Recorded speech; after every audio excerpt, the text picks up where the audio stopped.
Hi, my name is Jessie Haas. I'm the founder of Delegated Task and the host of the Delegated Task Podcast. Today, we're here with Chris Buckingham, who helps business owners escape operational chaos and regain the ability to lead their business instead of being consumed by it. He works side by side with founders and executives who are strong at their craft but overwhelmed by the reality of running a company. Buried by decisions, admin work, broken processes, and technology that doesn't support how the business actually operates, Chris steps in where things feel messy, fragmented, or stalled and brings clarity, structure, and forward momentum to businesses. Thank you so much for being on the podcast, Chris. Thanks for having me. So today's topic is mainly focused on why your business feels stuck even though you're working harder than ever. Chris, why did you think that this topic would be a good idea? Because, it's definitely relevant for me. I see it all the time where people kind of get stuck in that grind, but it's not as focused as they might need. And, they don't have time to just take a breath and reassess some things. Yeah, so I experienced this. I had an IT company from 2009 to 2020. Yeah. And in the early years of that, I was a really good technician. I was a good computer guy. Like, I could build networks, but to grow and scale a business and add employees and give them opportunities for good benefits, I had learned some hard lessons along the way. And there were multiple points where I was stuck in that process. I needed something or somebody to help me break through those. So throughout that time, the most impactful time was actually when I actually leaned into what you would call today fractionals. So a fractional CFO and a fractional COO. And that team we created helped me unlock, empower the team, because that's very important, to delegate authority, get things off my plate, not be the bottleneck, and really position the company to grow in a very intentional way. And that was the part of the business, of owning that business, that I enjoyed the most. So when I wanted to do something new last year, I went back and looked at what have I enjoyed the most over the last 10 plus years between owning a business and working for a larger company. And I just went back to that. I was like, I want to go back to that, and I want to offer that same experience to other business owners, those owner operators that are in the grind right now. And there's that messy middle. And if I can help them accelerate and break through those things faster, that's the exciting thing for me. Yeah. And I know you touched on a little bit of your background just now, but could you give me more of that story of where you even started? What was your backstory, your rise to fame, as I say, and then what is Solve CXO? What do you do there now today? Yeah. So I started in the IT industry in 1998. Okay. So right when internet was becoming really internet. Yeah. There weren't even iPhones yet. Yeah. So it was dial-up. And I grew in my technical background there, mostly in the state of Alaska. Yeah. And then when I moved back here, home, Yeah. I really, for the first few years, I really focused on working for other companies. Yeah. And the company I was working for in Alaska asked me to come back and work remotely in 2007. So I did that for a couple of years. Well, that company closed abruptly overnight. Yeah. And I was stuck trying to wonder, what am I doing next? Because 2009, there was a huge economic crisis. Yeah. But I think what I really learned through that process is I was really blessed because I had clients I was working with that wanted to keep working with me. Yeah. The only difference was I didn't have an office. So I was starting out of the back of my garage. So I had my backpack, I had my car, and that's how I got started with that company. Over the first few years, I just gave myself a job. I was, again, a good technician. But I think the lessons I learned early on were that I didn't surround myself with the right people to help me strategically. Okay. So I thought I had a really good tax account that was looking out for me until I got a really big tax bill after the second year of business. And when you're not prepared for that and you're not strategically planning for that, and they're not helping you with that, that makes you wonder, why am I still doing this? That was not a good situation. But we got through it. I started to surround myself with better people, better partners, and that helped me get to that next level of what I was doing. But I still didn't have the CEO mindset. I had to learn those things from a different way. I've always had leadership skills. Like I could lead Yeah. a team of IT guys. I didn't know how to read a P&L correctly. I didn't know how to plan for growth. So that's when I started going to events that helped me learn how to become that leader, that next level leader that I needed to be. Because we were either going to grow it or I was just going to keep doing a job for myself and maybe have a couple people working for me and we were just all doing a job. Yeah. And that wasn't fair to them. It really wasn't fair to our clients if we weren't going to be able to offer them more solutions, better services. So after going to some events and starting to peel back the layer, one of the things early on was an event I would go to. They had a sheet of paper. It was called the Superhero Quotient. And they had you, if you fill this out honestly, you're probably going to have a low number out of 100. I was really honest. It was like 15. Oh, wow. So but what was in that assessment? It was things like answer honestly about, on a scale of 1 to 10, it was number scale to 100. How is this set up financially? If you were to leave your business for 2 weeks, can it run without you? A lot of like things that you don't think about every day, especially when you're in the business. When you're in the business, you're not thinking about any of that. Yeah. So to look at that and go, wow, there's a lot of 2s and 1s and 3s on this sheet. Yeah. That was eye-opening, and it made me realize that I have to make a change. Yeah.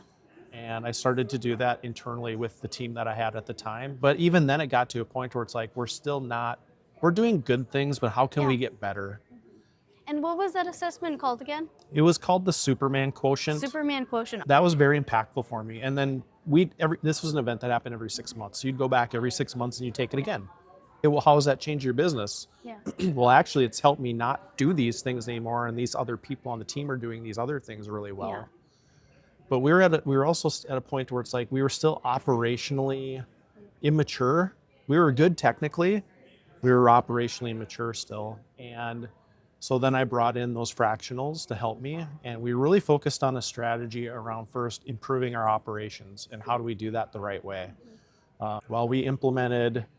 We did an assessment, and we realized that best in class for an IT company is that your engineers are billing 70% or more of their time towards client work. Okay. We were at 50% or less. Okay. That was very impactful. So when we started to focus the team on the right things and we created scorecards around those metrics to do those things, and we tied a bonus comp plan to it that made it good for them and the company, then that started to shift and change. And that moved things in a positive direction. Yeah. So how many people were on your team at that point? And also, what tasks were they focused on apart from their billable hours? Yeah, so there was 3 or 4 engineers at that time, plus myself. Yeah. And their tasks were to, handle support calls as they come in. Yeah. But we weren't intentional enough about what that meant. Just answering the phone and opening a ticket and solving a problem is fine, but what are the other things that we can do to help the clients? And once we made the shift on that, not only did we focus them on the right things with the right metrics, we did less work at the end of the day. Our profitability changed because we had them focused on doing the right things. And because we created that, we were able to give them bonus options on top of their salary, which was really fun and cool. That is incredible. Like just hearing about business owners that can, support a team and support, payroll that supports all of their other families. I was just talking to Jacob Henderson, and he was talking about how just valuable that is to be able to support a team like that and to be able to see their families benefit from that too. So that's great. And even got to a point to where we were really strong on our core values. Everybody knew them. They knew what to expect. When a customer decided to call at 7:30 in the morning and show out the on-call tech for something we had no control over, they were just the person to answer the phone and didn't even get a chance to talk. Yeah. By the end of the day, I started to terminate that agreement because you don't treat our people that way. We're here to help you and support you, but let's be adults. Let's have respectful conversations and let us help you. So the team knew I always had their back, and I think that was important too. So from here, where did that company evolve to, and how did Solve CXO come from? Yeah, so that company evolved. Yeah. We started making decisions with exit always in mind. Yeah. Now, I had no plans on selling the company, but something in the fall of 2019 changed that Yeah. because we positioned the company. We paid off all of our debt, which was great because we told the team, once we get this paid off, we're increasing your wages because now we've cleared that, right? And we were able to make all those promises happen. Yeah. And because we were doing some really good things and our reputation in the market was good, we had 3 different companies asking us if we were interested in joining through acquisition partnership. Yeah. I knew right away 2 of those were not a good fit. I knew their reputation, I knew their culture, and I knew we wouldn't want to be a part of that. But there was one that came in that was newer to the community, had done another acquisition prior to that, and the leadership team that was there and the people we were talking to at the time, it just felt really good. It felt right, and it would allow us to give our customers depth to more resources, access to more technology tools, and it gave our team access to more benefits, better benefits. So, but this wasn't a me decision. Yeah. So I took my lead engineer, I took my service manager, and we went and met with them in their corporate office, got the tour, learned about their business. They had their conversations, meetings with the service leadership team down there to ask the questions about how this could impact them. I had the conversations with some of their executive leaders about what it would be for me. And I just told those guys as we got in the truck on the way home, I said, this doesn't happen unless you guys say you're okay with it. Yeah. And they said, you know what?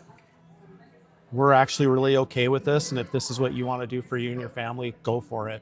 So we took that action and executed on it. And for the next almost 5 years, I was more internal to that company, more strategic. I did a little bit of project management to help that group out along the way. But there were some business decisions made last year in February, and you can't talk about a better timing for something like that. Yeah. And I was able to really take a step back, decompress, take some time off. Yeah. And then I went back to what did I really enjoy the most? And then that's how Solve CXO came to life. Nice. Was through that. I enjoyed that, working with that team of that operations and that financial, that little leadership team we built, and how they helped me. So, and like anything else, I started out thinking I'm going to do these things, right? Yeah. And as I went through the year and I was talking to people and listening to people, and as I came into this year, I was like, okay, I'm going to really narrow this focus down to Solve CXO is really focused on this more specific area, which is really from my seat is aligning systems, people, and processes. So making sure owner operators are making the right technical decisions and automation systems and things like that that help their business break through as well. So it all kind of ties together, and it's been really fun going through that process. Yeah, and it's great that you have that focus of like building a brand around what you love to do, and it's not like you just are jumping into a new endeavor. Like you have proven experience in that already. So just like I bet starting this company versus the last company you started was completely different. Completely different. Yeah. Because I knew how to make change. Like you have to adapt. If the market is telling you that people don't understand in the Fargo-Moorhead area, and also a lot of people in this market don't call themselves the CEO, the COO, the CTO. They're the business owner. They're the business leader. They don't feel like that they need those corporate titles. And I totally agree with that, by the way. I think titles are only important for certain things. But when you're working with small to medium-sized businesses, titles are important for a chain of command. But at the end of the day, everybody's pulling in the same direction. Yeah. That is really great. So when did Solve CXO get started again? Like it was last year. What month did the LLC get joined? I launched April 1st of last year in 2025. And I immediately went back to my network that I worked with before. And I started going to networking events, started meeting with networking groups and just reconnecting with people. And that turned into some early wins, which was great. So that was exciting to get started that way. Yeah. And what were your favorite groups in the Fargo area? So the most success I had before was in a BNI group. Okay. And I know that model has changed a lot. There's a lot of groups that were BNI that broke off and are doing their own thing now. Yeah. And there's still a lot of good groups with that kind of framework. I always enjoyed those networking groups because, the ones especially that have that true giver mindset is so important. So, I've been a part of networking groups where people are always, keeping score. Yes. I'm giving so many referrals, so and you're not giving enough. And it's like, this is not what networking should be about. Yeah. This is not how you build relationships. And I always knew I was kind of like, I had that go-giver mindset, but then multiple people started talking about the go-giver books. Yeah. So earlier this spring, like end of April, early May, I read the base foundation of that book series. And I realized that is who I am, but now I can be more intentional about it, and even be more intentional about not keeping score. Yeah. And I think that's so freeing to say, I'm going to try to help as many people as I can. Yeah. And I know at a certain point in time, things will come back to me, and I'm not keeping score. Like, I'm not expecting, like, I gave you this, you now owe me that. You get that out of your mindset and your focus, it's just free. Yeah. And then if you have that mindset to others, then you can go and you can take from people as they give it to you, and you don't feel that guilt, like, oh, I'm not contributing enough. So it's like, it's going to all come around eventually, especially if you're building that genuine connection with people. And that's also why I say you don't even need networking groups. It's good to spark that connection, but you don't need that structure. So what lessons have you learned in this past year of being in business? Well, it's still not easy to get a business started and get it off the ground. Yeah. I learned that, if you spend too much time having to educate people on what you're doing, then your messaging is wrong. Okay. Which, again, when I talk about using the terms, Yeah. that was a big part of it. For me, the fractional COO, that would make the most sense. But I guess to other people in the community, that might not make that messaging might not work. Yeah, if you go down to like the Twin Cities and these bigger markets, there's fractional is a common term. Yeah. But what I really appreciate most about being able to build and grow a business in the past in this area, in this region, was that the communities are just so supportive of what you're trying to do. And the other part of it too is just you're not going to be the right person for everybody. Yeah. You might think everybody needs you, and maybe they do, but at the same time, like, everybody can't be your customer. So but the first thing I realized is I hate bookkeeping. So I actually offloaded that right away. Like, I am not doing bookkeeping. Yeah. And I hired somebody to do that, and it worked out fantastic. That's what I tell people all the time. Just start with the things that you hate doing. It's like, what do you love doing? And then have that as your goal of, I only want to do this in my business. So that's a really great place to start when it comes to delegation. So kind of going back to the main theme of why your business feels stuck. A lot of business owners start their company because they're good at a craft or service. We see this all the time. At what point does becoming the expert actually start becoming the bottleneck of your business? Well, it shows up in different places for different people. Yeah. You can generally get to a point by yourself or with a small team where it's manageable. Yeah. The problem is when you don't think about what happens beyond that. Yeah. And then it's like, all of a sudden, instead of getting all of your work tasks done during the workday, so you're spending your time with your families in the evening, taking a little bit of time off for vacations, and you don't have the capability to do that as you would like to. That's when you realize that I am spending too much time working in the business. I don't have enough time to work on the business and grow it. So that's where the bottleneck starts to show up. And how often do you see that happening? It's common. I mean,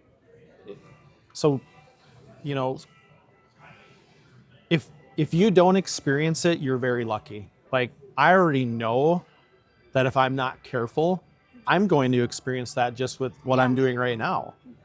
And I need to be prepared at the right time to say, okay, I am now at this point, and I'm going to need an assistant to help me take over these tasks. I already took the bookkeeper off my plate. Yes. So tax accounting off my plate. So, but yeah, you're going to want to prepare for what does that look like. And the nice thing is that you don't have to hire these people full time. Yeah. You hire for the people that can help build revenue or help do the important work that the company needs done. But there's a lot of people out there that are willing to, like you and I, we're happy to take on tasks, specific projects for a fraction of what it would cost them for a full-time person. Yeah. And there's a ton of value in that. And there's a lot of benefit that comes from that too. Yeah, and obviously, like with hiring like independent contractors, it's also easier because you don't have to deal with the payroll, Right. Yeah. having to worry, am I going to make payroll? Am I going to Right. be able to like come up with the strategy and actually utilize this person correctly? Right. There's a lot of time and effort that goes into having actual full-time employees, and if you're a startup company, I just say scale as you go. It's super, like, it's not easy, but it's a lot more accessible Right. to hire on independent contractors as you go and as you grow. Yeah. Yeah. Absolutely. So what do you mean when you say the messy middle when it comes to being in your business? Because you reference that quite a bit. Yeah, the messy middle is when you feel like you're firefighting all the time. Yeah. You're reacting to everything, and you're no longer enjoying what you're doing. Yeah. And you feel like that there's no way forward Yeah. because everything relies on you as the business leader, and maybe you don't trust some of the people on your team to help take over some Yeah. of those things. And that might be okay, but you really have to understand that when you hire people to do a certain job, you have to trust them to do the work. And if you establish the right rhythms and the right performance indicators that it takes the emotion out of it. Yeah. Like, these are the tasks that you're expected to get done every day or on every project or every job. There's no emotion in it. You either did it or you didn't do it. Like, Yeah. it's as simple as it gets. So, And how do you set those KPIs? yeah, so we, with the IT side of the business, we built our KPIs around what percentage of their time was utilized. Yeah. So utilized would be primarily billables to the client or Okay. something related to a client activity or a business performance activity. We also would set sales metrics, like making sure that our contracts maintain a certain margin. Because when you're in a service, you're providing a service contract, some customers call all the time and some of them call very little. Yes. And you want a balance between the two. But the customers that are calling too often, what's causing that? Is it Yeah. something that we're not solving the problem for, or do we really need to go back and determine what's the next thing? So Yeah. there's also financial metrics that come with all of that too, but we really focus primarily first on the operational goals. Okay. And then the financial goals kind of trailed with that and showed up. Yeah, that is a great concept because those emotions can definitely cloud your judgment Yeah. when it comes, like, especially when you're in the business of building relationships with business owners and you Right. have to be strategic and you have to collaborate on different things with them. I can really see how that could be a problem. So, where do you think that comes from, that need to be in, to wear all the hats, to have your business in every single little area of your business? I notice. Yeah, I mean, well, it's not that I didn't trust the people to do the work. Yeah. I didn't trust myself to let go. Yeah. And once I realized the toll that was taking on me and ultimately the toll it was taking on my family at times, Yeah. something had to change. And this is probably why a lot of businesses don't get past 2 or 3 years. Really, probably is why. Because they probably have a great idea, they have a solution, Yeah. they make good progress on it, but get to a point where they burn out so fast that they're like, I can't do this anymore. And then I guess what's the difference between having a business that is just a job versus a business that you want to scale? Because maybe for some businesses it might work for the owner to wear a majority of the hats, but how do you know whether you need a lifestyle business or you want your business to scale? And Yeah. how do those two structures work?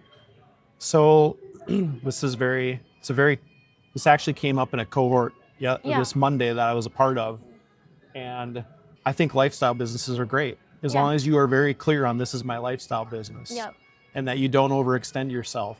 There's, especially in smaller communities, if there's a person there they're the electrician in the community and everybody just calls them and they know they're going to get help from them.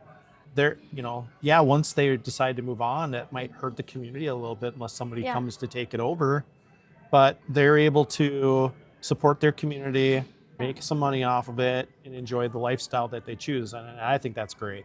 It's really the ones that want to provide more opportunity for a greater community, like expanding it to the Red River Valley or the statewide or beyond that. And if you take ego out of it, it's not about ego and it's about really providing a value and helping solve a problem for businesses, then it really just comes down to the growth and scale plan is something that you have to really get strategic about and roadmap it out. Don't just decide one day that we're going to just go do this. That doesn't work either. So a lot of good planning, a lot of thoughtfulness, be methodical about it. And that can really help scale it in a way that's the right way to do it so that you are not creating that messy middle again. Yes.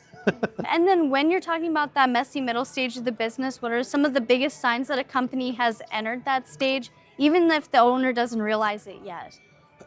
Every decision still has to be made by the owner. Yeah. You haven't delegated any authority. And there's a key difference between delegating a task and delegating authority, which would be interesting to speak about. Yeah. Delegate, you need to be able to delegate authority. Yep. And that some of the authority is very simple. No, you don't need to come to me to go buy that part. You have a spend limit up to X, just take care of it. As long as we build a customer for it, great. You know, but all decisions have to go through you as the owner. Yep. Very messy middle. That's, the fact that if you still allow customers to contact you directly when you've put systems in place for service delivery and they're not following that process to get a ticket opened or a service call put in and they're calling you directly, that creates a messy middle because you've allowed that to happen. And all of a sudden you're sitting at dinner or you're trying to watch your kid's sporting event and all of a sudden you have to step away from it because that happens. I'm not saying those things don't happen and you need to take those calls from time to time, but you need to set up the systems, the processes, and then make sure the people understand how to use it the right way. Yeah. And then as you're a startup, before you even begin to even think about delegating all of the authority and those tasks, how do you set yourself up for success in the future? Yeah, you have to be very strategic about it. First of all, if you don't have your current processes documented, you're not ready. Yeah. If somebody is the only subject matter expert on something and there's nobody else in the company that knows how to do that task, and it's important to get those things documented because God forbid something happens to that person and now you're really scrambling to solve that problem. So how do you make sure that the processes are documented, the authority is clear, and that even if somebody needs to take a vacation, you got backup coverage from somebody that's already there. Giving people a chance to also, your team to step away. Not just use the owner, but your team be able to step away too and not know that they don't have to come back to a pile. Yeah. That is a great point because I definitely see a lot of business owners, like they have all the systems in their head, even when they have a team of people. That's where you see like middle management. They just like hold all of the information. And like, where does that go? Why aren't you documenting these systems? How do you make sure that you stay consistent with that documentation? Because for me, I'll either get busy and I'll get caught in the moment, or I'll be too planning ahead and I'll start creating documentation for things that I haven't even tested before. What's that like? How do I do that correctly? Yeah. Sometimes you have to build the plane as you're flying it. Yeah. Ideally, you're creating the process, validating it, and then you put it into a change control strategy. So that if there's a better way to do it or something changes with the software or the process, you go back and you document it, you validate it, and then this is the new version we're working with as a team. So you really, it's at the end of the day, it's the messy middle, but it's also the boring stuff nobody wants to do. But it's so important to do it. But maybe some people, like, I wonder if like business owners, like, does that personality typically want to create systems, or is that more like, what types of personalities do you run into when you're doing that? So most owners have a vision on where they want the business to go. But the person who is the visionary, and this is like traction EOS stuff, all of whatever business operating system people are used to using, it's the same common denominator. The visionary can't be the same person that's the integrator that's doing that piece. So they need somebody to help make sure that the documentation and the operational processes are managed. Because Yeah. if you're the visionary, you just want to cast the vision and say, let's go do this. And you might say, I want to go there. And everybody's like, great. So before we get to there, we've got to go here, here, and here first, and then we'll Yeah. get to there. They don't care about here, here, and here. They just want to get to there. Yeah. So you need somebody to help handle that as well and help them through that process. Yeah. And that's really important because when you are a business owner and you are that visionary, it's important that you focus on that. Like we were just chatting about like why it's so important to focus on the things that you love to do because you're going to actually stick to it and you're going to be great at that. So delegating things like maybe your SOP creation sometimes Yep. might be great, especially to get you started because that's going to be a really important part of your business. So can you explain that process of helping a business out of that messy middle because you definitely provide that support to people, and how does that even work? Yeah, so that's one of the things coming into the new year. I really wanted to make sure that there was better strategy around that. So this program that we just launched, it's the Business Breakthrough Program. And the goal of that is to really help.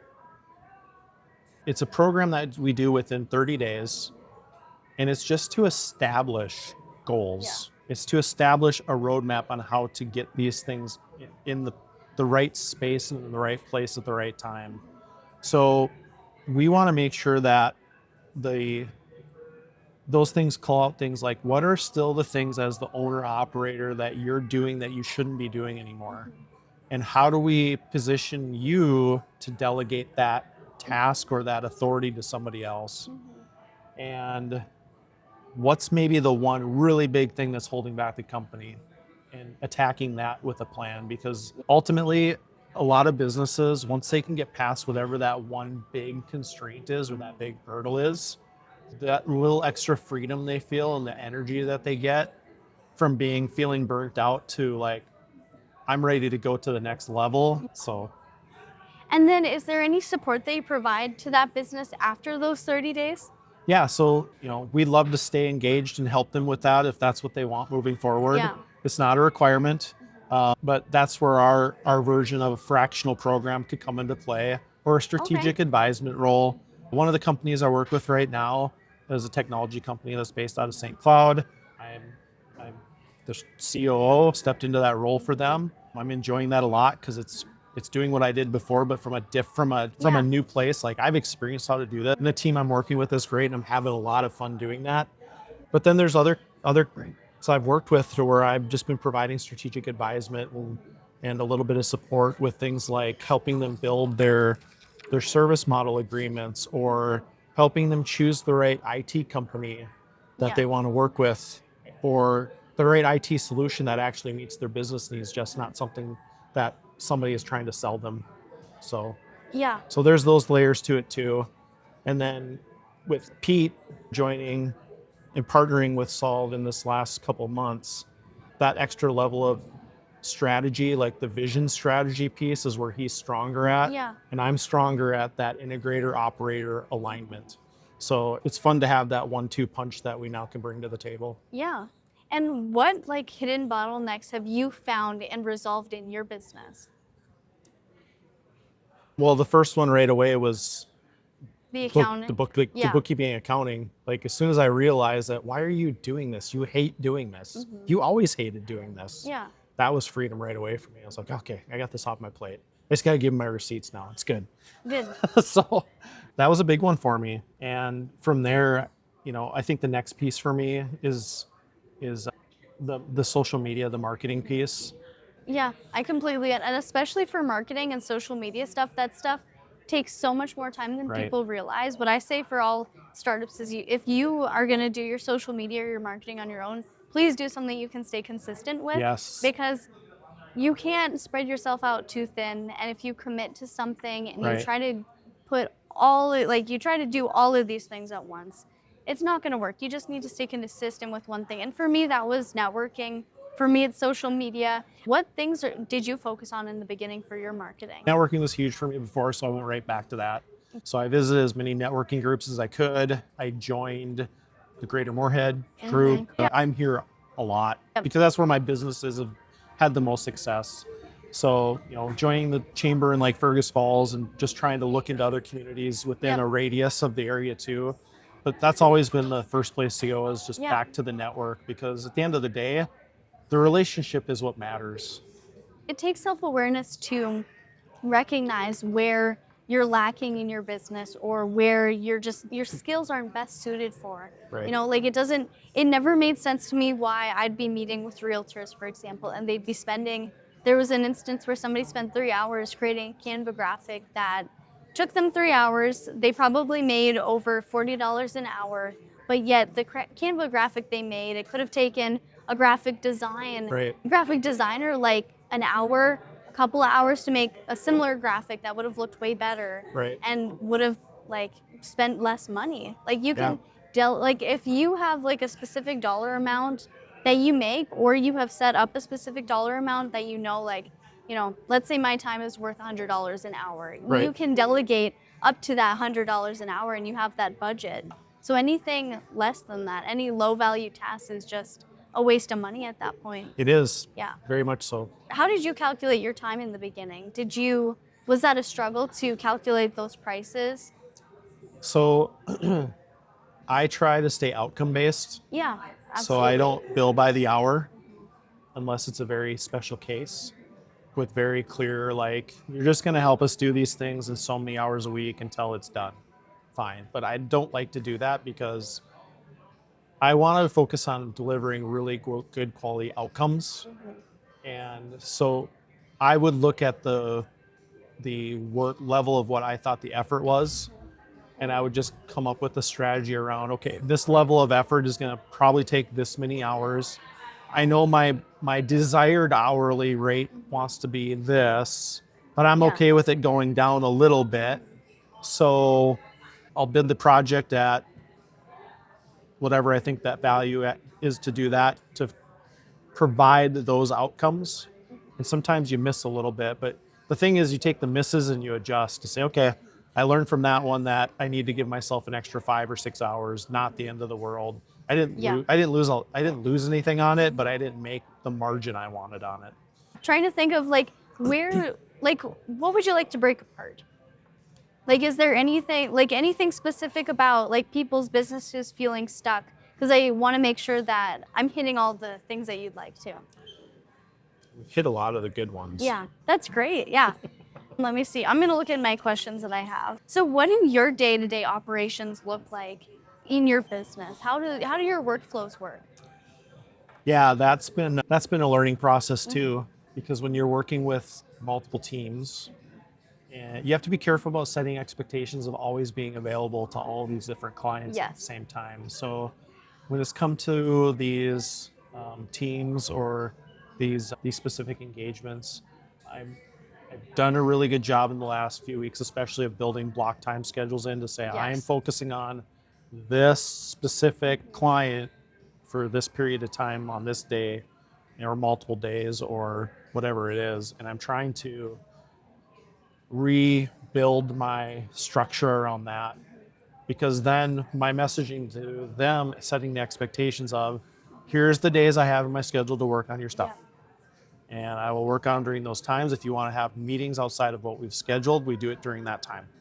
And I think that's worked really well, because it really just comes down to communication and expectations being set, and having cadence check-ins too. We should be probably checking in at least for 15, 20, 30 minutes once a week, just for a status update if there's something that I'm working on in the background. There's a lot of times where we'll go meet, because part of what I do is I try to work side by side with them on certain tasks. So, they need help building out a service agreement, then I'll go build that agreement. I'll come back and we'll walk through it. We'll make changes. We'll edit it. We'll prepare it for final copy. But I'm giving it the executive review, and then it's up to them to take it to legal for final review, because I'm not doing that. So creating block times, and then also making time for networking, making time for being able to meet with people, going and have coffees, one-to-ones. All those things are really important, because here's the most interesting thing in all of that. I'll have a meeting about Solve CXO, Yeah. and I'll learn through the conversation that one of my clients can help them. Yeah. I'm like, we're going to go meet with them because I think they can solve your data problem. Yeah. So, or we're going to go meet with them because I think they can solve your technology problem. So I got an email today from a former client. He's like, hey, we need help trying to find a different IT provider. Who can we work with? And I go, oh, this is easy. Yeah. Because I'm helping one right now and working Yeah. with them and I'm enjoying it. So let's set up that conversation. And It's you putting yourself in situations to be valuable to somebody Yeah. else, which is incredible. Yeah, that's a great, it's, people just view you in a high regard when you like just help people out like that. And building those relationships, it's just, you can't beat it. I've just talked to people who will say, oh, I don't want to go to a coffee connection if Right. it's not an opportunity to do sales. Well, you could like, you need to build relationships in order to get those They're sales. keeping It's score. not- yeah, exactly. Yeah, and even today, we were at Startup Brew this morning, and I ran into somebody who recently is no longer with the company he was working for, and he's shared with me a little bit about his background. And I was like, oh, I know who you need to talk to. And even if he can't help you, I know he can connect you with other people that can do that. And just being able to be a connector for people, because Yeah. there's things that I know I can't do. There's things you know you can't do, but at least you can say, hey, I've got a network that I can lean into and say, go talk to these 2 or 3 people. Oh, you need a bookkeeper? Here's somebody that I really value because they helped me out a lot very early on with what I was doing. But here's a couple other people. You should find out who is a good fit for you and what your goals are. Because at the end of the day, you know, I might not be the best operations consultant for somebody, but somebody else might be. And I want to be able to be that connector for them too, because let's face it, some personalities just don't match. And we have to be okay with that. Yep. People that maybe come from a very hard job, blue collar job, you know, they have, you know, let's face it, they have a different definition of what things mean. And I don't know those definitions as well as somebody else could. So if I can't help them, I want to connect them with somebody that understands their business better than I do, because they know what when they say this is what they know exactly what they're talking about and how that's defined. Otherwise, you got to figure out how do you define it versus how I define it. And how can we make sure we're on the same page? Yeah, those are some really great notes. And then it sounds like, so especially when it comes to commuting into town, you know, you're working remote. That's how you mentioned that in starting your IT business, it was you, your backpack in the back of your garage too, running around. Yep. That's kind of the stage that I'm at now. I'm finding like the first couple months of my being full-time in my business, that was just all sales. It was all going to networking groups. It was being in Fargo all day, every day, meeting with anybody and everybody. But now I'm starting to slow down on that stuff, focus on more client work, and be more picky, choosy with who I connect with. How do you balance that? Like, how do you keep the foot on the gas with the sales? Because I'm worried about, you know, people let their foot off the gas and things like they can't keep up with scaling, but then also balancing client work with that. You have to find a way to balance your revenue generating activities, your networking, creating space to have those meetings and those conversations, because eventually what's going to happen is that you're going to get a message from somebody on Friday that says, hey, we need to hit pause and don't come in next week, or don't take us off the schedule for next week, or whatever it is. And even from the level of consulting work, having an agreement is really important, because it's mutually protected. Yep. Because you're protecting IP, your confidentiality, all the things that you need. You know, I want to make sure I'm responsibly using AI on my client's data, as an example, right? And it was 10 days into the month. We were on we were at the end of a 60-day period, but you pay at the front of each month. So you pay the first 30 days and you pay the second 30 days. Well, I said, well, let's talk through this here. I understand we need to pause or we need to stop doing this, and I don't have a problem with that. But understand that we're 10 days into the month, so we're kind of past the start date. Yeah. And I have committed my time and my calendar blocks to you through the end of the month. So let's negotiate a way to, you can have an early way out. I'm compensated for the work I've done to date, and we shake hands respectfully and move forward. And we were able to accomplish that. If you try to hold a hard line on some of those things, nobody wins. Like, you're going to get frustrated because, and maybe have a little resentment. They're going to get frustrated and have resentment. It's like, hold on. I get this is a problem. We need to solve it. And, do we pause for a week? Do we pause for a month? Or are we just done? And let's just figure it out and move forward. But to your point, you got to be able to build a bench and have a network of people that you can go back to and say, hey, I just had an opening. Yeah. I'm available to take on one new client right now because an agreement just ended. And that's the part where, when I think about marketing, I know my capacity can only support so many clients and so many businesses. Yeah. And you've only been doing this for how long? Full time. I started working full time 4 months ago. I did start the business back in May, but I didn't have any clients throughout the summer because I was doing other W-2 work. So, So you're getting a point already. Within 4 months, you're like, I'm having some capacity risks here. And I want to be careful about taking on any more clients because I want to make sure I'm doing good work for them and my current clients. So, but you have to create that space to say, okay, I'm going to go spend this part of these days doing networking and meeting with people and continuing to build relationships and maybe build a bench so that when something does open up, you can reach out and say, hey, I just had an opening. I thought of you first from our conversation we had last. Is this still something we want to consider discussing? Yeah, that's great language. That's a great way to say that. Right. Yeah, absolutely. And there's opportunity that comes with all that too. And I think that the nice part in that is that's where you're focusing on the relationship side of things. And that's, people want to feel valued. And if you have the respect to go to them and say, I value you, to come to you first and say, I've got this one spot open. I'm not coming to sell it to you because I can't make you buy it, but I'd love to do business with you. And if we can figure out how to make this work, I'd love to be working with you and supporting your business. They're used to somebody just coming in trying to do a hard sale. Get me the credit card number. Like, no, it's, hey, we talked last time. I think I can help you here. Here's what I think it could look like. Yeah. I've got this one spot open right now. Do you want to try it for a couple months? Yeah.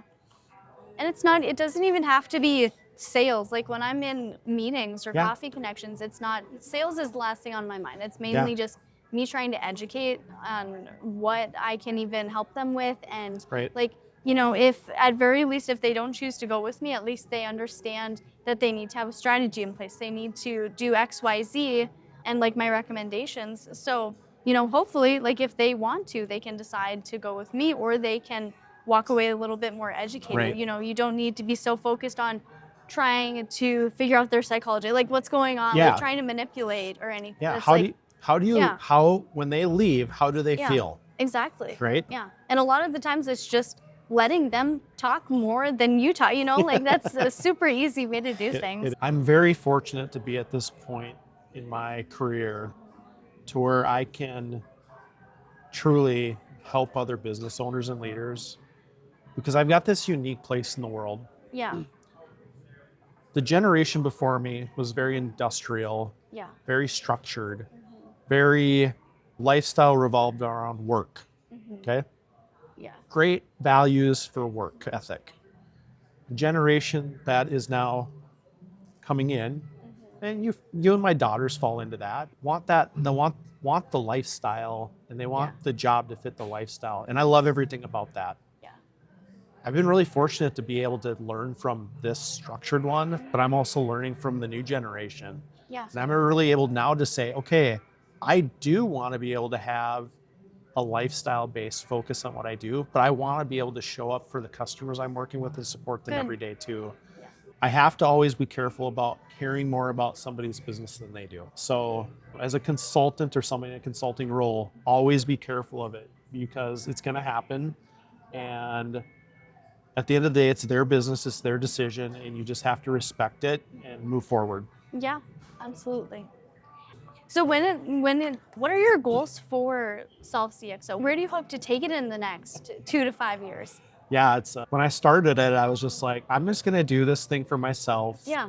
And give myself a job. I'm totally fine with that at this point.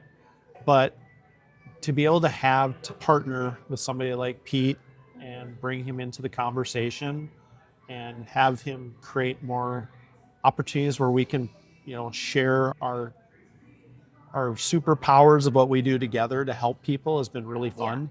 Being able to help other businesses and help a new IT company get off the ground and going has been really fun. But I see, I really love doing like the workshops, and because what I love about those is I'm with workshops, I'm not there, I don't want to lecture. I want to present, I want to share ideas, I want to create thought, and I want the people in the room to learn from each other. So I really enjoy doing that. So I want to continue doing that at least once a month. And that might be here locally, that might be at an IT event like the one I'm doing in Chicago in May. I really love those things. So to be able to do that though, I need to be able to ensure that I've got these other areas covered. I know that the next thing I need to get off my plate is marketing and social media. So that's coming soon. Yeah. And then from there, it's just, I'm kind of letting this thing lead me down whatever path it goes, but I'm being very intentional about the decisions I make along the way. That is great. That's a great mindset to have, because you know your next steps. As long as you know your next steps, Right. that's what I always keep looking toward. You don't need to be so caught up in the next, what is it going to look like in 5 years? You just need to keep chipping away, and you need to have that direction, but don't let it overwhelm you. And it changes so fast. Yeah. And you never know where the next big opportunity is going to come from. Yeah. Most of the time it comes from a place you'd never expected. Yeah. Through a connection you never expected. Exactly. In my last conversation, I was chatting about if you quit, you'd never understand what opportunity there could have been.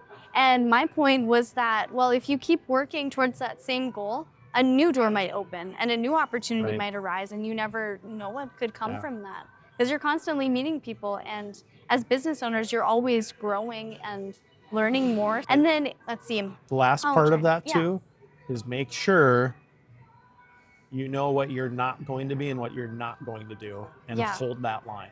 That is a great thing to understand. Then that kind of goes back to the company, these core values and all of the brand. You need to really set those up even in the beginning. It might not seem like a huge deal as a startup, because it's well, of course we're not gonna do X, Y, Z. Well, there's more to the story to that. How do you make your decisions, and what's your why, and all those things. Yes, absolutely. So what is one action item that the listener can implement right now to help them scale or to get out of that messy middle? Come up with it.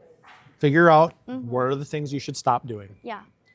I need to stop doing this so I can add more value to my business doing these things. Come up with a plan around that, a strategy around that. Put a timeline to it though. 30, 60, 90 days, whatever. Don't let it drag out, because the longer it drags out, the further you get behind. So I'd say identify those key things that you should stop doing, figure out who they should go to, and if it's not the company, find somebody to help you, and then, take action. Because saying something and doing something are so different in business. And when you start to say, I'm going to do these things, and you have a team of people watching you to see if you're actually going to do it, you better do it. That's very true. And I guess my action item would just be to look at the thing that you hate the most and just get that off your plate as soon as possible. You can start as small as you want to, but as long, maybe it's an hour a week. Start at delegating just an hour a week of the work that you absolutely hate. You can hire a VA, you can hire an independent contractor. That would just get you set up in that right direction to delegate. And you'll understand how much easier it is to just offload some of those things, and then gives you some time to breathe. So one thing, start with one thing. Because as an owner, if you start to get comfortable with one thing, the next one gets easier and the next one gets easier. So absolutely. And then if the listener could take one concept away from this podcast, what should it be? Business is hard. You know that because you're in it, you're doing it. But at the end of the day, people aren't going to remember you for your business. They remember how you made them feel, and your family's going to remember you for showing up when you needed to the most. So be okay with saying no when it's the most important time to say no. Anyways, well, thank you so much, Chris. I really appreciate having you on the podcast today. Where can people find you? Yeah, thank you. This was fun. Yes. I enjoy having these conversations. Yes. The website is solvecxo.com. So you can find us there. You can connect with me on LinkedIn too. And if you ever want to have coffee and connect, that'd be great too.